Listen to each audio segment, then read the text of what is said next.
এখন বাজি ঘড়ির কাঁটায় রাত্রি 12টা 6। ট্রেন পুরো প্রায় ফাঁকা, আমরা কয়েকজন। আর এখন যাচ্ছি আমরা পিক আপ ভ্যানে করে। ড্রাইভার নিয়ে যাচ্ছে ভূতের মতো অন্ধকারে ছোট্ট একটি প্রদীপের মতো আলো নিয়ে। দেখতে দেখতে আমরা এখন মেছেদা স্টেশনে, নতুন ওভারব্রিজে। আর আমাদের ট্রেনের জন্য আমরা অপেক্ষা করছি। দেখতে দেখতে ট্রেনও আমাদের চলে এলো দেখতে দেখতে আমাদের সামনে। আর সেই কামরা এখন পুরোপুরি ফাঁকা। আমি অর্পণ দুজনে বসে রয়েছি এই ভুতুড়ে ট্রেনের মতো অবস্থাতে।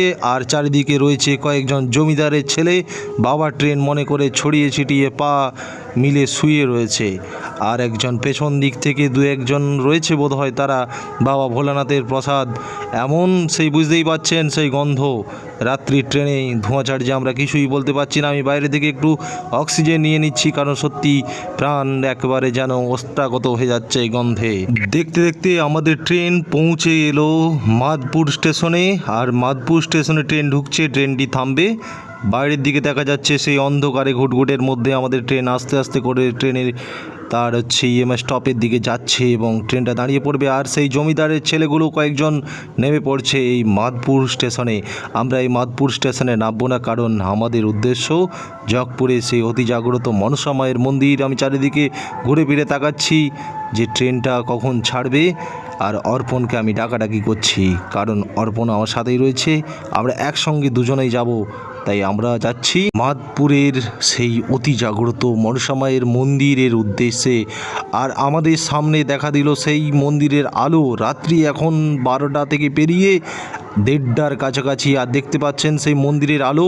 আমরা ভেবেছিলাম যে ট্রেনটা এখানে থেমে যাবে গতবারের মতো, কিন্তু না, ট্রেন এবারে থামছে না। জানি না কী কারণ রয়েছে, তাই আমরা দুঃখ প্রকাশ করছি। আর মনে মনে ভাবছি এবারে বোধহয় ভাগ্যটা আমাদের সাথ দিল না, সেটাই আমি বোঝানোর চেষ্টা করছি।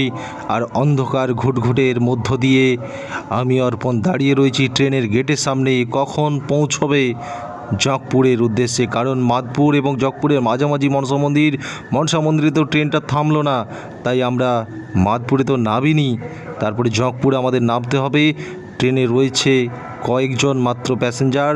রাত্রি এখন 1:30 ঘড়ির কাঁটায়।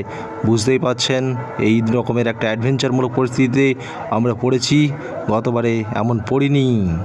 ট্রেন পৌঁছালো জগপুর স্টেশনে। আমরা সবাই লাফিয়ে লাফিয়ে বানরের মতো ট্রেন লাইন পেরিয়ে স্টেশনের দিকে ওঠার চেষ্টা করছি। গতবারে মাঝ বরাবর থেমে গিয়েছিল। দেখতে পাচ্ছেন সেই জগপুর স্টেশনের রাত্রিকালীন ঘুটঘুটে অন্ধকারের মধ্যে মাথা উঁচু করে রয়েছে প্ল্যাটফর্মে ওভারব্রিজ।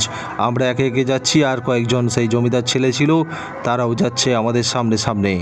দেখতে দেখতে বন্ধুরা আমরা এখন ট্রেন থেকে নেমে পড়েছি। ট্রেনটি দেখতে পাচ্ছেন আমার পেছনেই রয়েছে, আলো জ্বালিয়ে চোখ দুটো মিটমিট করছে, মাঝে মাঝে লাল আলো। ট্রেনে কয়েকজন নেমেছে আর সামনে কয়েকজন বসে রয়েছে পিক আপ ভ্যানে। আমরা এই পিক আপ ভ্যানে করেই কিন্তু যাব আজকে জগপুরের মনসা মন্দিরের উদ্দেশ্যে। তাই আপনারাও চলুন আমাদের সাথে, কারণ এই রাত্রিকালীন পরিস্থিতিটা কেমন হয় সেই অভিজ্ঞতা সাক্ষী আমরাও হচ্ছি, আপনাদেরও নিয়ে যাচ্ছি। আমরা এখন পিক আপ ভ্যানের ওপরে বসে পড়েছি। আর অনেকটা রাত্রি আমরা পিক আপ ভ্যানে বসে একটু নিজেদের মধ্যেই গল্প গুজব সেরে নিচ্ছি। তার সাথে সাথে পেছনে কয়েকজন যাত্রী বসে রয়েছেন, তারাও কিন্তু যাচ্ছেন সেই মনসা মন্দিরের উদ্দেশ্যে। একজন কাকু পেছন থেকে মাঝে মাঝে কমেডি করছে, খুব ভালো লাগছে। রাত্রির ক্লান্তি কিন্তু মনে হচ্ছে না।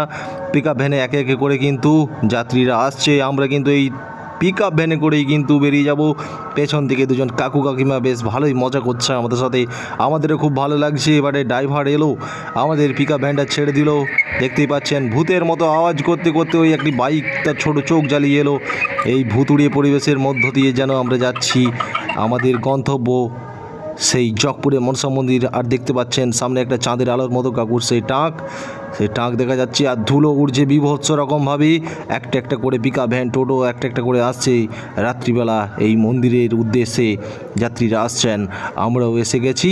আর একেবারে মন্দিরের সামনে এখন আপনাদেরকে নিয়ে যাব সরাসরি মায়ের মন্দিরের উদ্দেশ্যে। চলুন ভিডিওটা শেষ পর্যন্ত দেখবেন, আশা করি ভালো লাগবে। লাইক কমেন্ট করতে ভুলবেন না, চ্যানেল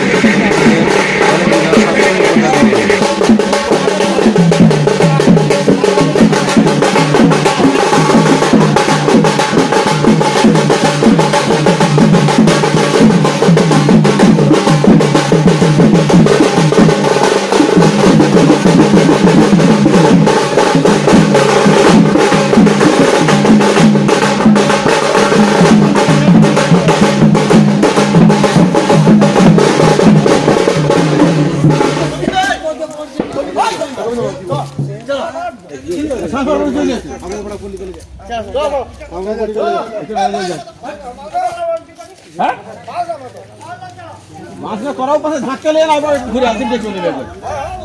এরা একটু সংসার করতে ঘুরে আসবে। আরে বাইরে যাও না। আরে ওই কোন কে এই যে রাস্তা লোক যায়। চালু করো।